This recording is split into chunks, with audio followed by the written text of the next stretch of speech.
O interessante daqui, já do começo aqui, né? No primeiro versículo, só um minuto que eu vou tocar aqui o pedestal, porque eu vou ter mais longo. Isso aqui é curtinho.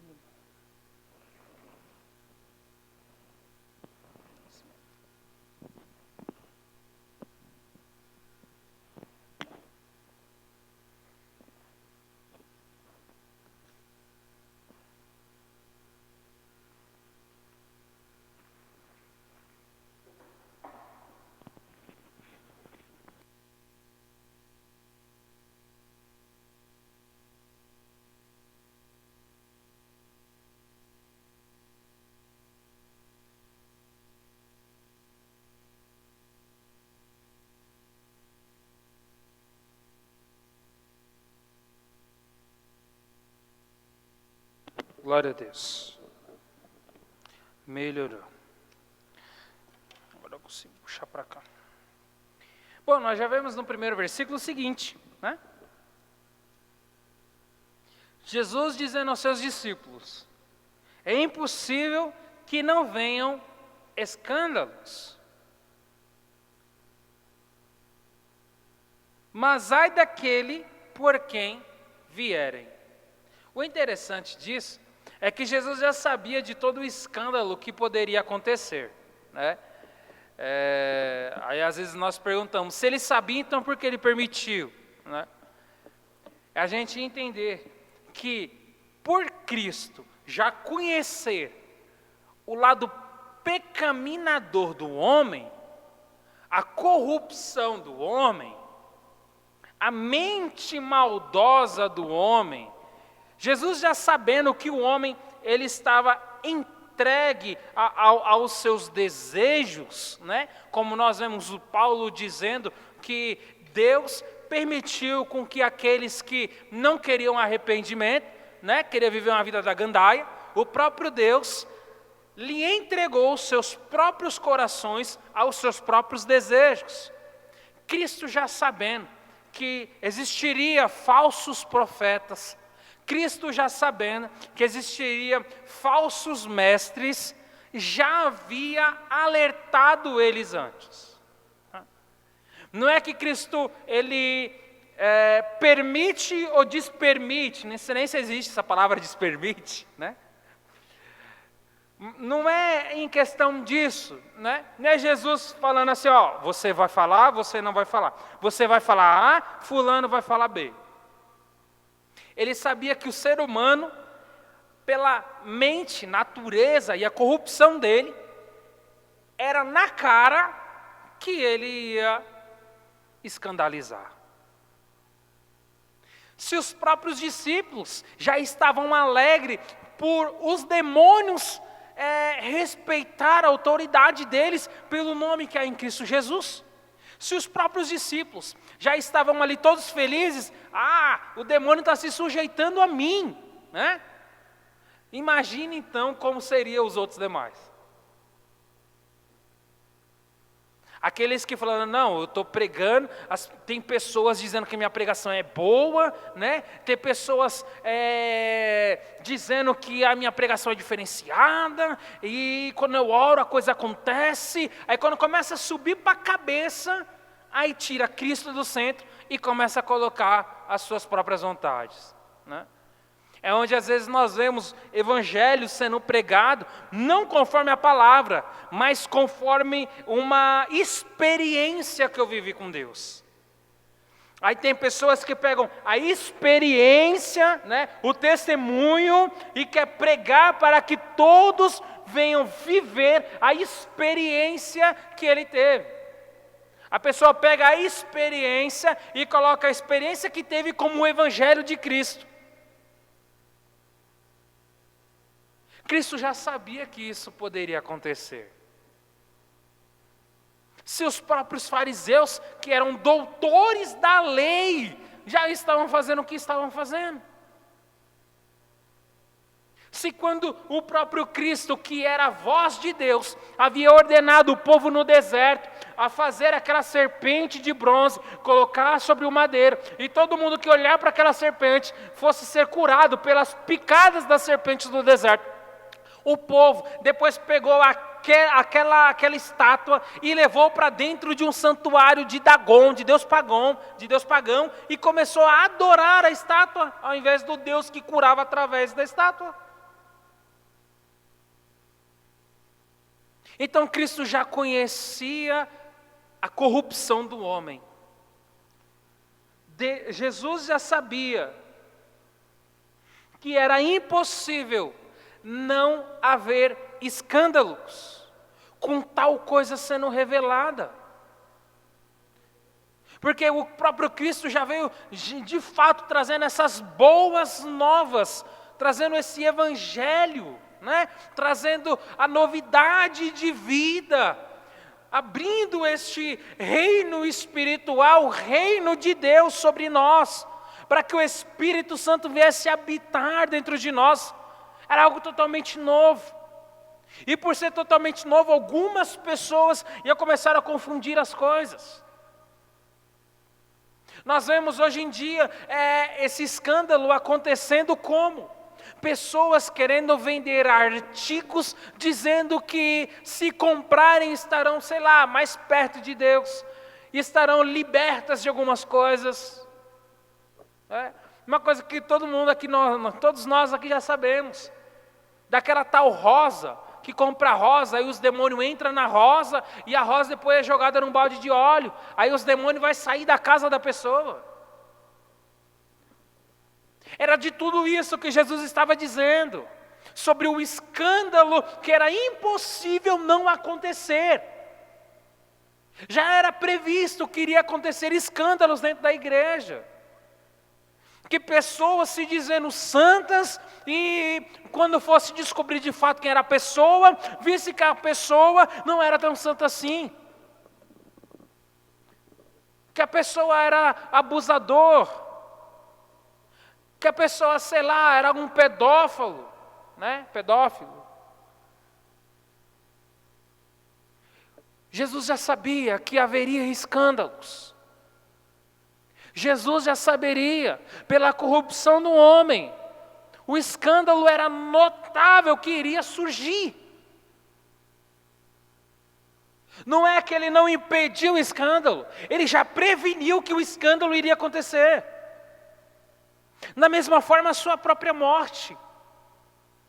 Jesus já havia falado para os seus discípulos que o Filho do Homem seria entregue à mão dos homens, iria ser escarnecido, iria ser rejeitado, iria ser pendurado no madeiro, como Isaías, o profeta, já havia falado. Ele já estava falando.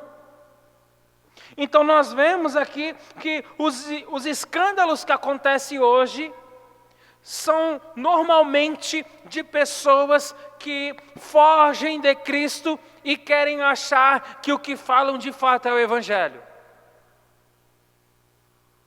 É pessoas que se escondem atrás da Bíblia. Jesus já sabia que esses escândalos iriam acontecer. Por isso que ele falou, é impossível que não venha escândalos. Pela corrupção do homem, pelo corpo imperfeito do homem, pelo o estar sujeito aos prazeres deste mundo. É impossível que não aconteça. Ainda assim, no primeiro versículo, ele ainda continua dizendo, mas ai daquele por quem vierem.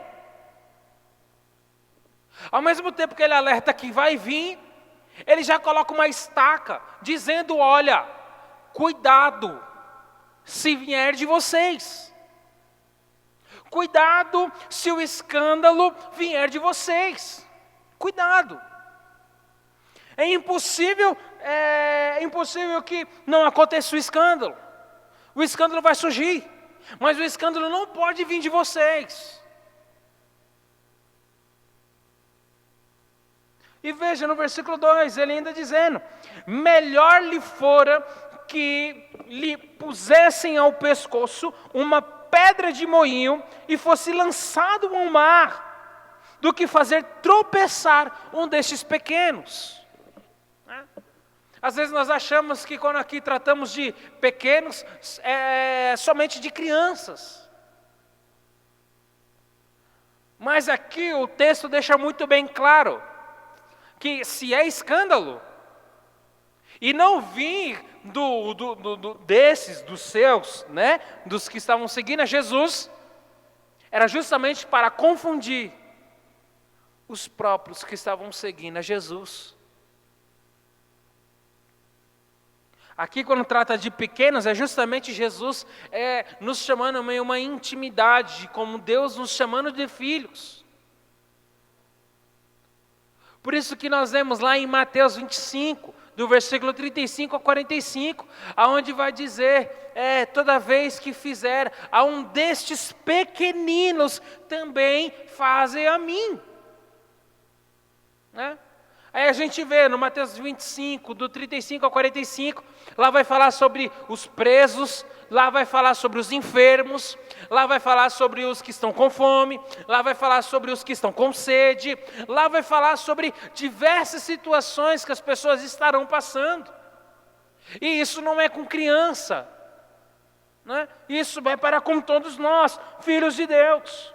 Por isso, aqui ele trata justamente isso, com que uma pessoa fosse lançada no mar, né, de uma forma que não conseguisse escapar por estar preso numa pedra de moinho, do que fazer escândalo para tropeçar um dos filhos de Deus.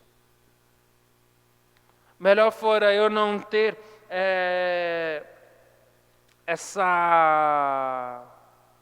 esse sentido de respirar, esse sentido de viver,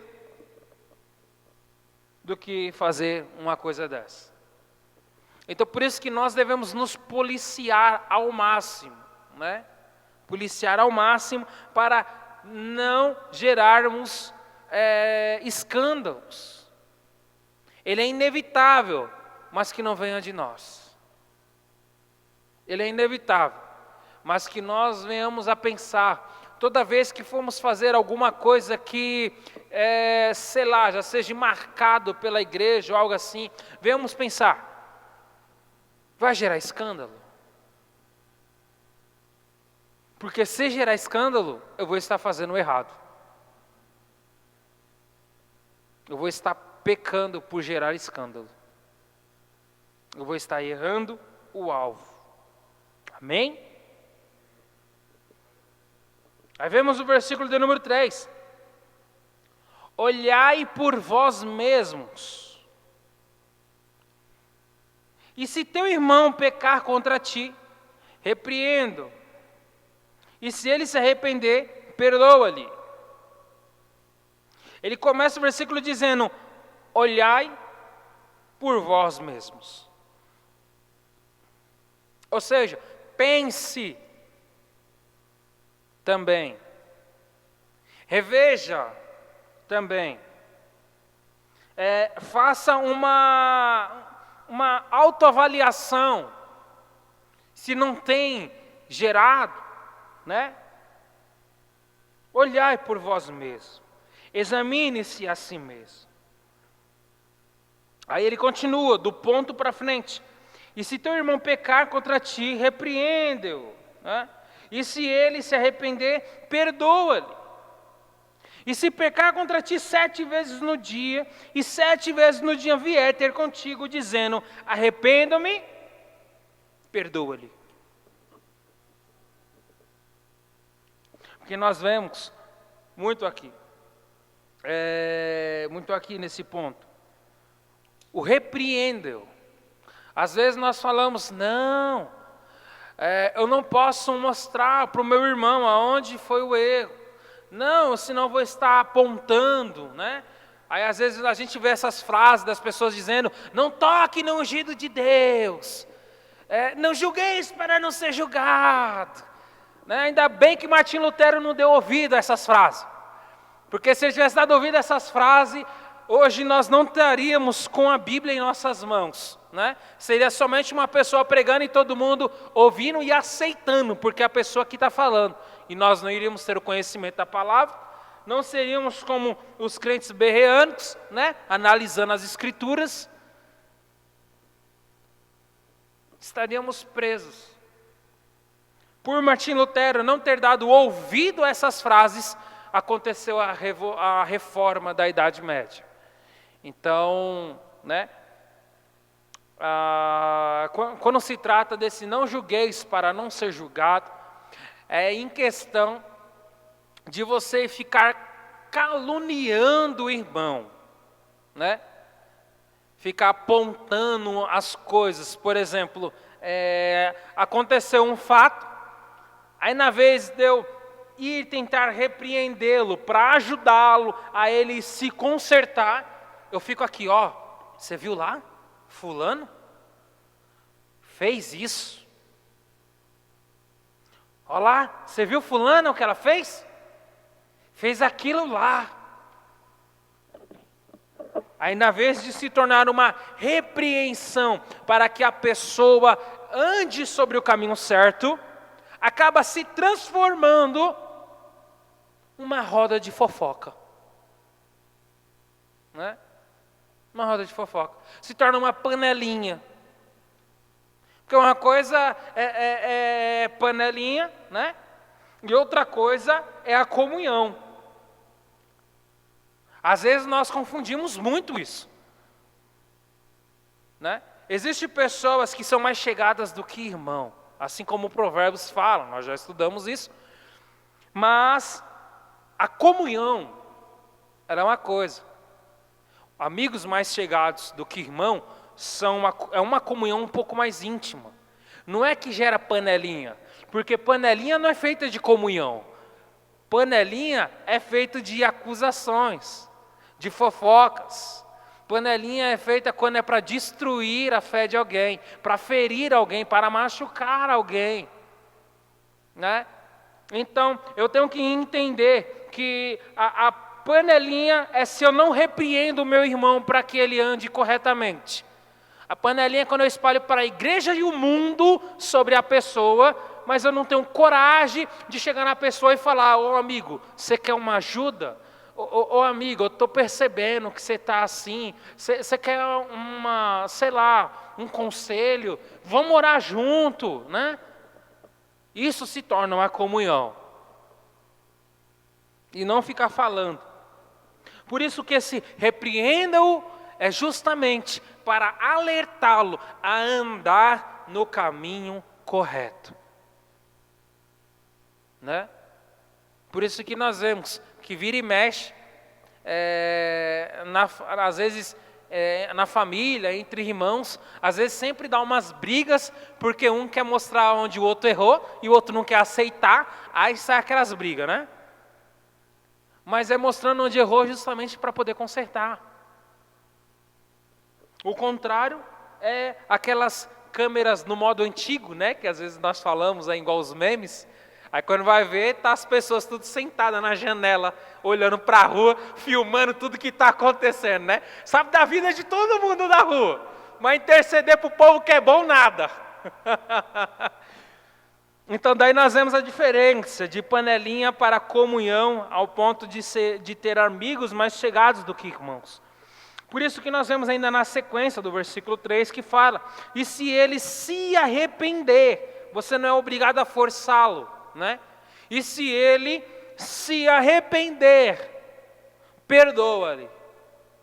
Mas se ele não se arrepender, perdoa-lhe da mesma forma, né? Porque da mesma forma que nós fomos ignorantes para Cristo, assim muitos ainda estão com seus olhos vendados para a verdade que Cristo revela.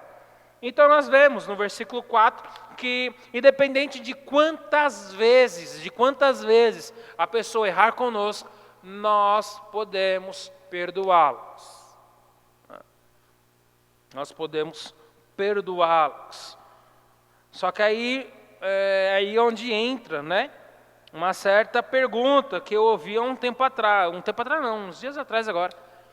em um certo relacionamento, né, de um casamento e tal. Aí a pessoa havia falado, não, mas a palavra fala para perdoar ainda 7 vezes. Né? Aí eu conversando com a pessoa, eu falei, mas a pessoa já errou com você as 3 vezes. Né? Já errou as 3 vezes.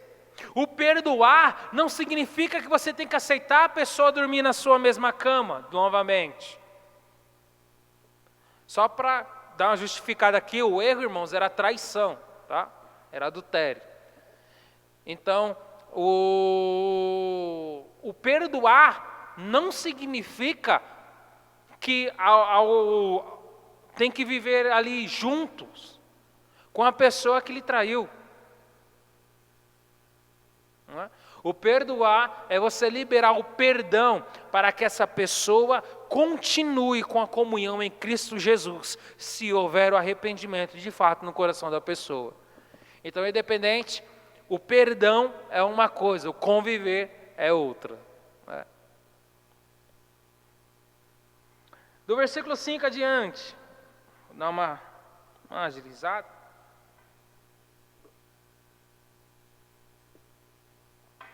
Se bem que agora são textos longos, né? Disseram então os apóstolos ao Senhor, acrescenta-nos a fé. Olha o que os apóstolos vão pedir, né? Aumenta a minha fé, Jesus. Acrescenta mais fé em mim. Olha o que Jesus vai responder. Disse o Senhor, se tivesseis fé, como um grão de mostarda, diríeis a esta moeira, desarraiga-te daqui e planta-te no mar, e ela vos obedeceria. O interessante é que Jesus vem falando, se vocês tivessem fé, ao menos do tamanho de um grão de mostarda, já bastava. Já estava de um grande tamanho. E um grão de mostarda pequenininho, né? Pequenininho, já estava ótimo demais. Quando vocês fossem exercer essa fé, coisas impossíveis aconteceriam ao exercer a fé do tamanho de um grão de mostarda. Então, como pode Jesus acrescentar a fé, sendo que nem a pouca fé que eles tinham, eles conseguiam exercitar? Então, como pode acrescentar algo que não se tem? É complicado, né? É a mesma coisa que eu falar, Senhor Jesus, que esse copo de café não acabe. Mas não tem café nesse copo, né? Como eu posso pedir para que ele acrescente algo que eu não tenho? Então, se a gente entender que a fé, mesmo pequena, mesmo pouca,